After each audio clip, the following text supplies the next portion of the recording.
Une nouvelle aventure pour Thomas Derrick. Cet Montain de 21 ans va tenter de traverser la France en roller. Et oui, vous avez bien entendu, ce sportif de l'extrême est parti la semaine dernière depuis Lille pour rejoindre le sud avec son ami Justine Andrès, 22 ans, originaire des Vosges. Bonjour à tous les deux. Alors comment vous est venue cette idée ? Bonjour Bonjour. Mickaël. Alors cette idée, elle nous est venue un peu communément suite au Covid. On s'est dit que c'était le bon moment pour voyager dans notre pays en France. Et le roller, c'est une pratique qu'on aime tous les deux. Donc on s'est dit du coup que ça pouvait nous réunir pour un voyage. Alors, est-ce que vous pouvez nous présenter les grandes lignes vraiment de votre aventure ? Comment ça va se passer ? Alors, on a commencé donc depuis Lille, là où on a récupéré nos rollers. Et ensuite, on a quelques grandes étapes vers Reims, vers Dijon, ensuite vers Valence. Et ensuite, le but, c'est d'arriver au moins à Marseille. Et après, ce sera que du plus. On veut vraiment arriver dans le sud et après, ce sera que du plus. Et comment ça va se passer ? Ça sera plutôt des petites routes ? C'est ça, plutôt des départementales ou des pistes cyclables. On évite toutes les grandes routes où on ne peut pas rouler. Mais majoritairement, on essaie de pistes cyclables, c'est plus sécuritaire pour nous. Alors, est-ce que tout est défini, Thomas Derrick ? Ou est-ce que vous laissez un petit peu de place au hasard ? On est prêt à remettre en question notre itinéraire. On peut très bien changer de trajectoire au fil du voyage. C'est avant tout l'idée, c'est avant tout de profiter. On n'a pas vraiment d'objectif sportif, on n'a pas de kilométrage de prévu tous les jours. C'est vraiment plus souple. Et le plus important pour nous, c'est de faire des rencontres pendant le voyage. Est-ce que vous pouvez nous présenter vos rollers ? Est-ce que ce sont des rollers classiques ou ce sont des rollers professionnels ?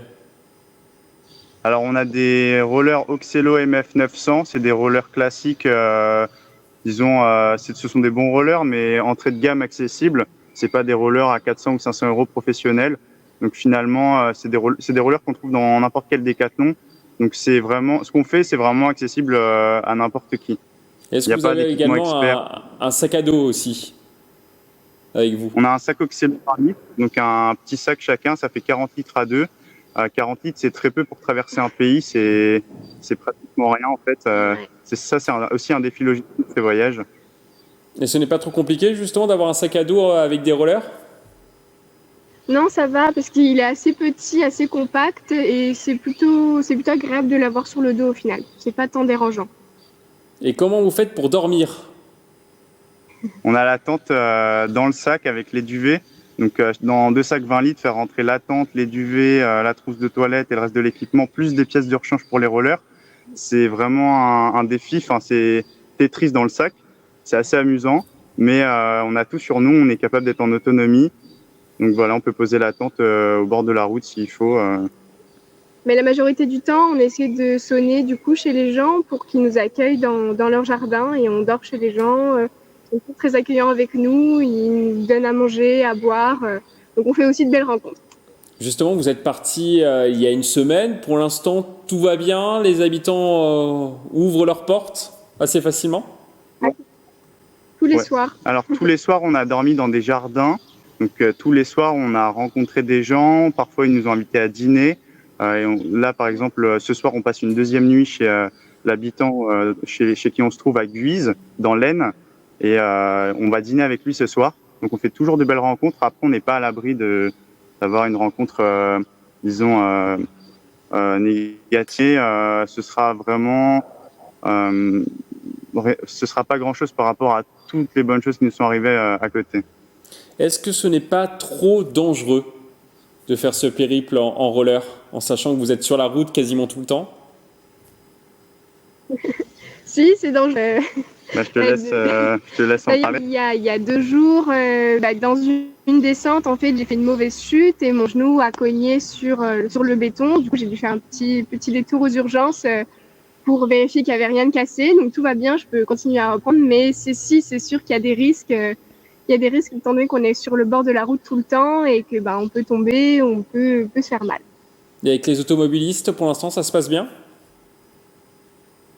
Ça se passe bien, mais chaque route, c'est un petit peu une découverte. Disons, on a souvent peur de tomber sur des automobilistes qui font pas très attention. Donc le danger, il est là. C'est le plus grand danger de ce voyage. À chaque fois, on a vraiment, des fois, des gens nous frôlent. On a vraiment peur d'une mauvaise rencontre avec une voiture. Et même chuter sur une départementale, ça peut ne pas pardonner. Donc ça, c'est vraiment l'aspect compliqué du voyage. Alors Thomas Déric, vous êtes un habitué des traversées extrêmes, hein, on peut le dire. Vous avez par exemple traversé le désert de sel en Bolivie l'été dernier, le Salar d'Uyuni. Est-ce que cette aventure en Bolivie vous sert aujourd'hui? Ouais, disons que c'est des aventures qui m'ont vraiment donné confiance en moi. Et du coup, voyager en France aujourd'hui, ça me paraît moins dangereux, moins compliqué, moins stressant que si je l'avais fait avant mes traversées dans les déserts de sel. Mais chaque voyage est différent et en fait, on a des peurs qui à chaque fois sont très différentes. Par exemple, quand Justine elle est tombée, j'avais une problématique que j'avais pas dans le désert, c'est-à-dire je m'inquiétais pour quelqu'un d'autre que moi. Et chaque voyage est différent. C'est sûr que ça m'aide aujourd'hui, mais j'avais par exemple pas de voiture à gérer dans le désert. Donc, Dernière question, qu'est-ce qu'on peut vous souhaiter? de la chance. C'est ça. De la chance avec les voitures. Merci à vous deux et à bientôt sur TV78 pour le débrief de votre aventure.